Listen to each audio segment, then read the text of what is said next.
الحمد لله نحمده ونستعينه ونستغفره ونعوذ بالله من شرور أنفسنا ومن سيئات أعمالنا من يهده الله فلا مضل له ومن يضلل فلا هادي له وأشهد أن لا إله إلا الله وحده لا شريك له وأشهد أن محمدا عبده ورسوله أما بعد فإن خير الحديث كتاب الله وخير الهدي هدي محمد صلى الله عليه وسلم وشر الأمور محدثاتها وكل محدثة بدعة وكل بدعة ضلالة وكل ضلالة في النار. أعوذ بالله السميع العليم من الشيطان الرجيم. بسم الله الرحمن الرحيم. ويريد الشيطان أن يضلهم ضلالا بعيدا ولولا فضل الله عليكم ورحمته لاتبعتم الشيطان إلا قليلا ولقد صدق عليهم إبليس ظنه فاتبعوه إلا فريقا من المؤمنين.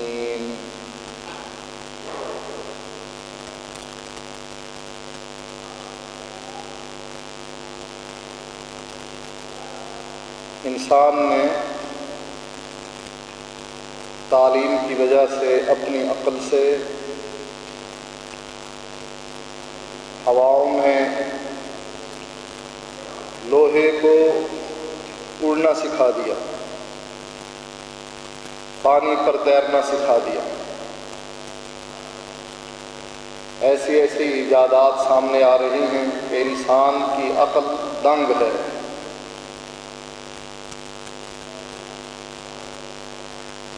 پرانے دور کا آدمی اگر کوئی زندہ ہو کر اس ماحول میں آ جائے وہ ویسے ہی پاگل ہو جائے. جہازوں کو دیکھ کر، گاڑیوں کو دیکھ کر، ٹیلی فونوں کو دیکھ کر، موبائلوں کو دیکھ کر. کیا آدمی یورپ میں ہے، انگلینڈ میں ہے، امریکہ میں ہے اور باتیں آپ سے جہاں کر رہا. یہ ترقی انسانوں نے کی ہے، حیوانوں نے نہیں. حیوان کو اپنے انجام سے بھی کوئی واسطہ نہیں، اسے کوئی خبر نہیں کہ سڑک پر اگر کوئی بھینس بھاگ رہی ہے، گائے بھاگ رہی ہے، اب اس کو اس انجام کی خبر نہیں کہ میں کسی گاڑی سے ٹکرا کر خود بھی زخمی ہو جاؤں گی، دوسروں کو بھی مار دوں گی. انجام سے بے خبر ہے، بے عقل ہے. اسے تو پتہ ہے کہ میں نے کھانا ہے، پینا ہے، بس. وہ کہتے ہیں نا کسی آدمی کا گدھا مسجد میں آ گیا، اتنے میں وہ مالک بھی مسجد میں آ پہنچا. لوگ اسے ملامت کرنے لگے کہ اس کو تو سنبھال کر نہیں رکھتا. وہ کہنے لگا بے زبان ہے، بے عقل ہے، اس کو پتہ نہیں کہ مسجد میں جانا ہے کہ نہیں جانا. دیکھو مجھے کبھی دیکھا ہے تم نے مسجد میں؟ اس کا کیا قصور ہے بیچارے کا؟ بے عقل. یعنی یہ انسانوں اور جانوروں میں فرق ہے کہ انسان کے اندر عقل ہے اور حیوان بے عقل ہے. لیکن شیطان اتنا استاد ہے، اتنا شاطر اور چالاک ہے کہ جس کو اللہ نے عقل دے کر ممتاز کیا جانوروں سے، شیطان نے اسی کو ہی بہکا دیا. اور کیا وَيُرِيدُ الشَّيْطَانُ أَن يُضِلَّهُمْ ضَلَالًا بَعِيدًا، شیطان یہ چاہتا ہے کہ تمہیں دور کی گمراہی میں جا پھینکے،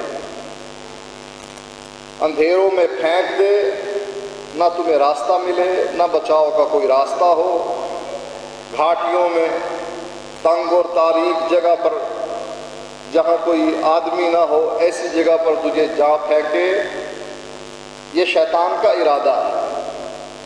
فرمایا اللہ تعالیٰ نے وَلَوْلَا فَضْلُ اللَّهِ عَلَيْكُمْ وَرَحْمَتُهُ،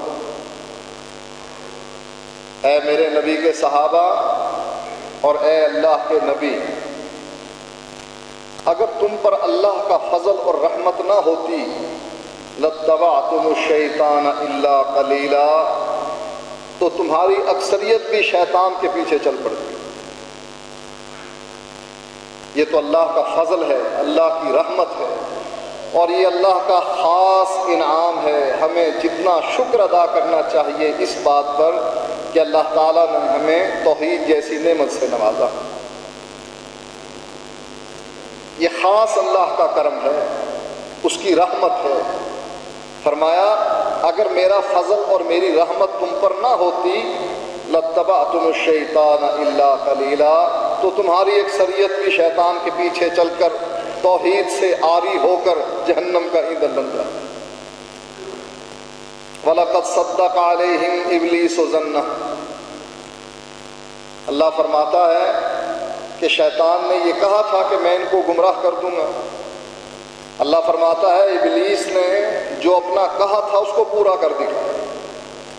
فَاتَّبَعُوهُ إِلَّا فَرِيقًا مِّنَ الْمُؤْمِنِينَ، لوگ اس کے پیچھے چل پڑے، مومنوں کا ایک گروہ اس کے وار سے بچ گیا، باقی سب اس کے پیچھے، کوئی کسی رنگ میں، کوئی کسی رنگ میں، کوئی کسی رنگ میں۔ مرزائیوں کو دیکھ لو، غلام احمد کو نبی بنا کر اس رنگ میں گمراہ کر دیا۔ باقی لوگوں کو دیکھ لو، 4 امام بنا کر ان کے پیچھے چلا دیا۔ کسی کو صوفیت کے 4 سلسلے دے کر اس میں مرید کروا دیا، بیعت کروا دیا۔ یعنی جس رنگ میں بھی اس نے ان کو گمراہ کرنا چاہا، مختلف رنگ دے کر، شوگر کوٹڈ گولیاں دے کر ان کو صراط مستقیم سے ہٹا دیا۔ اور وہ نعمت جس کی وجہ سے اللہ تعالیٰ نے انسان کو ممتاز کیا تھا، اور حیوان اس کے مقابلے میں بالکل صفر، آری، کچھ پتہ نہیں۔ قرآن مجید میں اللہ تعالیٰ نے 2 واقعے ذکر کیے ہیں۔ فرمایا وَحُشِرَ لِسُلَيْمَانَ جُنُودُهُ مِنَ الْجِنِّ وَالْإِنسِ وَالطَّيْرِ فَهُمْ يُوزَعُونَ، سلیمان علیہ السلام کے لیے ان کے لشکر جنوں میں سے، انسانوں میں سے، پرندوں میں سے جمع کر دیے گئے اور ان کی درجہ بندی کر دی گئی۔ حتی اذا اتوا وادی النمل قالت نملۃ یا ایھا النمل ادخلوا مساکنکم لا یحطمنکم سلیمان وجنودہ وہم لا یشعرون۔ جب چیونٹیوں کی وادی میں سلیمان علیہ السلام اپنے لشکر کو لے کر پہنچے، چیونٹیوں کی ملکہ کہنے لگی اے چیونٹیوں اپنے بلوں میں گھس جاؤ، کہیں ایسا نہ ہو کہ سلیمان اور اس کا لشکر تمہیں اپنے پاؤں تلے روند ڈالے۔ وَهُمْ لَا يَشْعُرُونَ، اور ان کو پتہ بھی نہ لگے کہ ہمارے پاؤں تلے چیونٹیاں مر گئی۔ یہ کون کہہ رہی ہے؟ ایک ادنا سی مخلوق، چیونٹی جس کی کوئی حیثیت نہیں، وہ کہہ رہی ہے نبی کو پتہ بھی نہیں ہوگا اور ہم پاؤں تلے کچلی جائیں گے۔ یہ ادنا سی مخلوق چیونٹی کہہ رہی ہے، اور یہاں 10-15 سال تک مدرسے میں پڑھا ہوا مولوی، جس کی دستار بندی ہوئی، جس کے بڑے مرید ہیں، ماننے والے ہیں، وہ کہہ رہا ہے نبی کو تو ہر چیز کا علم ہوتا ہے۔ یعنی اس کا معنی کیا ہوگا کہ نبی تمہیں پاؤں تلے کچلے گا، اس کو پتا ہوگا میں چیونٹیوں کو کچل رہا ہوں۔ یہ عقیدہ توحید چیونٹیوں کو پتہ ہے کہ نبی کے پاس علم غیب نہیں، نبی کو اور نبی کے صحابیوں کو کوئی علم نہیں کہ ان کے پاؤں کے نیچے ہم کچلی جا رہی ہیں، وہ تمہیں کچل دیں گے اور ان کو پتہ بھی نہیں لگے۔ فَتَبَسَّمَ ضَاحِكًا مِّن قَوْلِهَا وَقَالَ رَبِّ أَوْزِعْنِي أَنْ أَشْكُرَ نِعْمَتَكَ الَّتِي أَنْعَمْتَ عَلَيَّ وَعَلَى وَالِدَيَّ وَأَنْ أَعْمَلَ صَالِحًا تَرْضَاهُ وَأَدْخِلْنِي بِرَحْمَتِكَ فِي عِبَادِكَ الصَّالِحِينَ۔ سلیمان علیہ السلام نے جب چونٹی کی بات سنی ہنس پڑے اور عرض کرنے لگے، اے اللہ مجھے توفیق عطا فرما کہ میں تیرا شکریہ ادا کروں، اس نعمت کا جو تو نے مجھ پر کی، میرے والدین پر کی،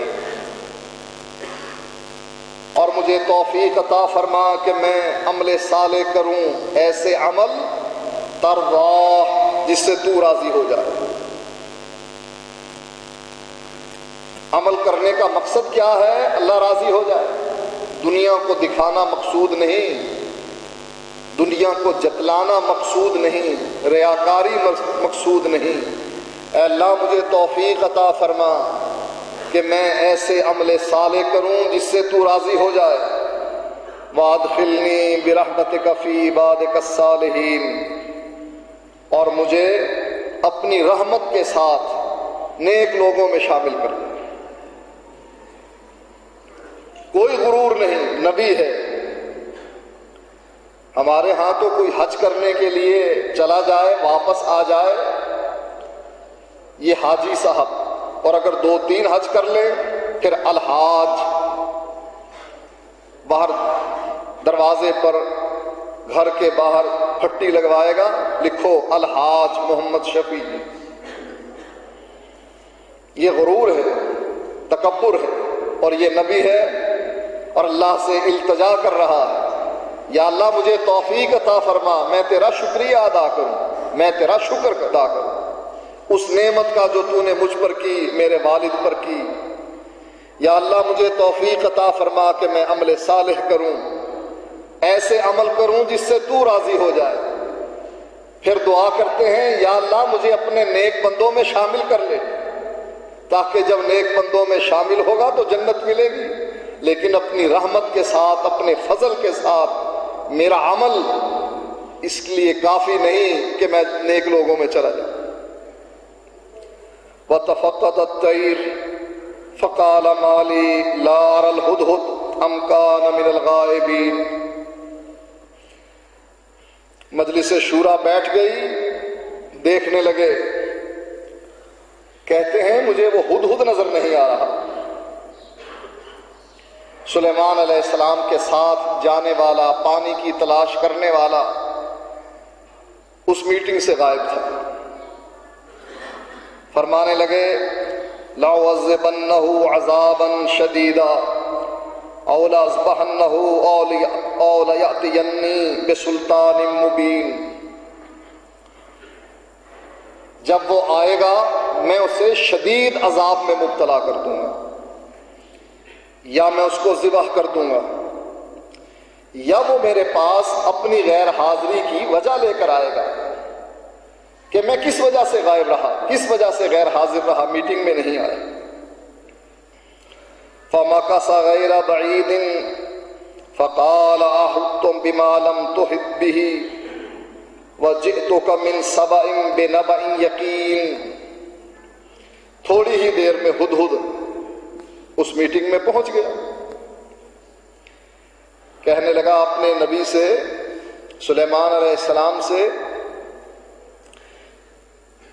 کہ میں ایسی چیز کا احاطہ کر کے آیا ہوں، ایسی خبر لے کے آیا ہوں جس کا تجھے بھی علم نہیں۔ دیکھو کتنا بڑا گستاخ تھا۔ کہنے لگا میرے پاس اس کی خبر ہے، تیرے پاس اس کی خبر نہیں، میں پرندہ ہوں، تو انسان ہی نہیں بلکہ نبی بھی ہے، لیکن جو خبر میرے پاس ہے وہ تیرے پاس نہیں۔ کیا معنی اس کا؟